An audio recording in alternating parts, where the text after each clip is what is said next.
Today, I'm going to be going over the top 5 MMA fighters of all time. Now, I personally believe that any one of these fighters you could make a claim for being the GOAT. Hands down, I wouldn't argue with you. There's about 6 people that I would put in that list to where I would not argue against somebody making a strong claim for them being the GOAT. First, I think it's kind of important that we discuss what is my criteria. Like, it's very important just to hash that shit out right now.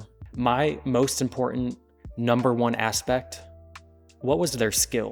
How skilled were they in each individual martial art, and how were they able to combine them together to create a complete mixed martial artist? The second, fight IQ. I believe whenever we're talking about the greatest, we're talking about chess players, not just swinging and banging. Number 3, longevity / the generation test.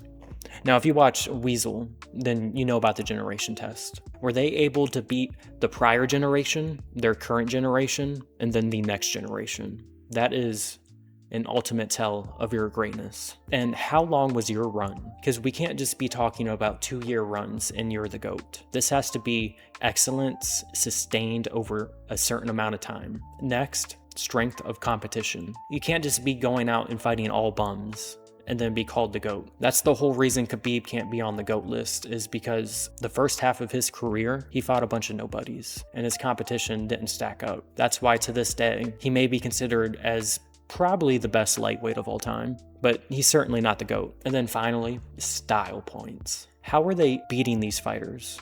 Was it exciting? Were they putting swagger points on it? Or were they just laying and praying and hoping for a decision? Those are my main criteria, ranked in order.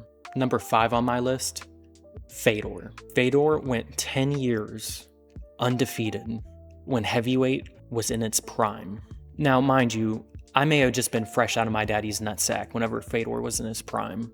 But as soon as I started to become a hardcore fan and I went back and learned my history, which, by the way, all the new fans, you need to learn your history. But after I went back and watched the Fedor fights, holy shit, was this man a fucking beast. He's just a ball of tense muscle just exploding on your face. And if anybody has a real argument for being the GOAT, I feel like Fedor belongs in that conversation, with notable wins over Cro Cop twice, Kevin Randleman, Nogueira. But the one criticism I do have to give Fedor is, yes, he fought some elite fucking competition, some of the best heavyweights we've ever seen. I think we all pray to God that we see a heavyweight division like how it was in the Pride in the early 2000s.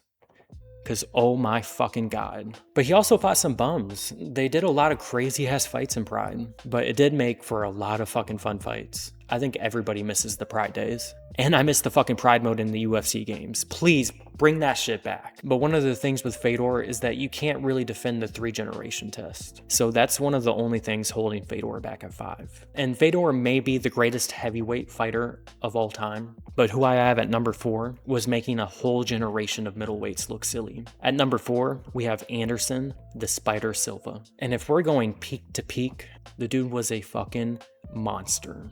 And if you brought the fight to him, you're probably getting knocked out in a spectacular fashion. Just ask Forrest Griffin or Vitor.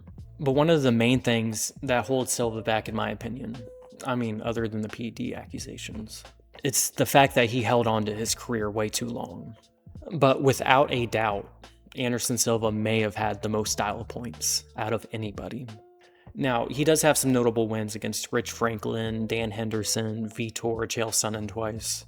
I don't think his competition stacks up to some of the fighters mentioned later in the video. So going on to number 3, we probably have the most complete mixed martial artist of all time. We have Demetrious Mighty Mouse Johnson. Having 11 consecutive UFC title wins is one hell of an accomplishment.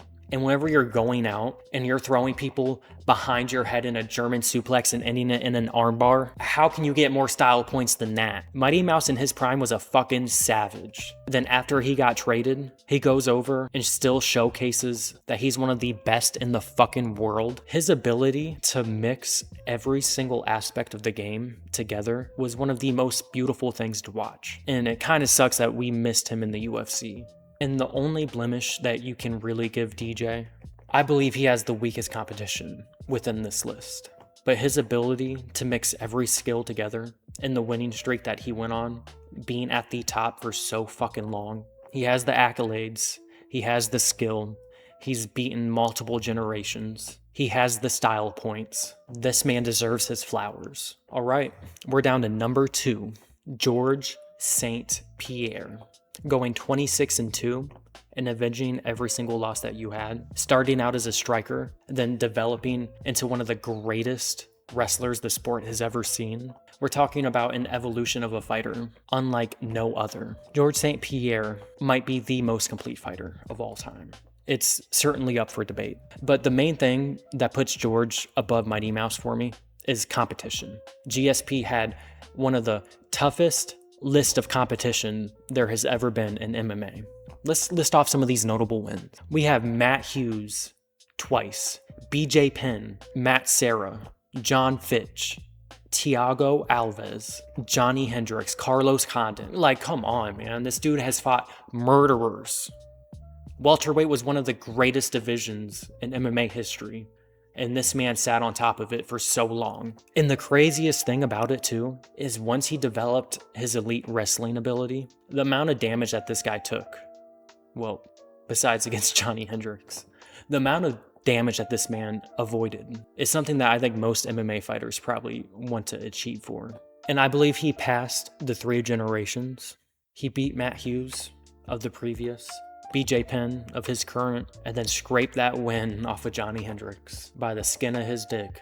But hey, he did it. But I guess the biggest argument that you can make against George was late in his career, he just kind of became a lane prayer. He did anything he could to take the least amount of damage and get the most amount of points, which you can't be mad at. And that's the main reason why at number 1, I have Jon Jones. This is the thing about Jon Jones, is that whenever I was still in elementary school, Jon Jones was fighting for a world championship. At age 25, with a mortgage and a family, Jon Jones is still winning world championships, never losing a fight. Because we all know that DQ against Matt Hamill's bullshit. That is LeBron James' longevity with Michael Jordan's winning ability. It's something we've never seen in MMA before. He became champion at age 22 in the premier division in the UFC, taking on probably the toughest competition. We have Shogun, Rampage, Rashad Evans, Lyoto Machida, TRT Vitor, DC twice, Alexander Gustafsson, the previous generation, his generation, and the next. And then he comes back, moves up to heavyweight, finishes Cyril Gane in the first round, making it look easy, comes back and does his legacy match against Stipe, finishing him in spectacular fashion, then rides off into the sunset. We've never seen anything like that before. Not only was he able to sustain excellence over such a large amount of time, he was getting finishes all throughout. Now, I understand you have the PED accusations to where it was proved that it was a tainted supplement, but I understand the accusations. And for some people, that might take people out of the list. But for me, you gotta count everybody. And skill for skill, I have Jon Jones as the number 1 fighter in MMA history. And you can hate on me all you want. Now, these 2 fighters are just outside of the top 5. I have Jose Aldo for his incredible 10-year run and his domination over featherweight. And then after losing his belt to Conor McGregor, coming back and evolving his game. Jose Aldo is another person that I would not argue with if you wanted to argue he was the GOAT. And Islam Makhachev, if he is able to pull off 2 more wins at welterweight, he might be there. Let me know what you guys think. Leave it down in the comments. Peace.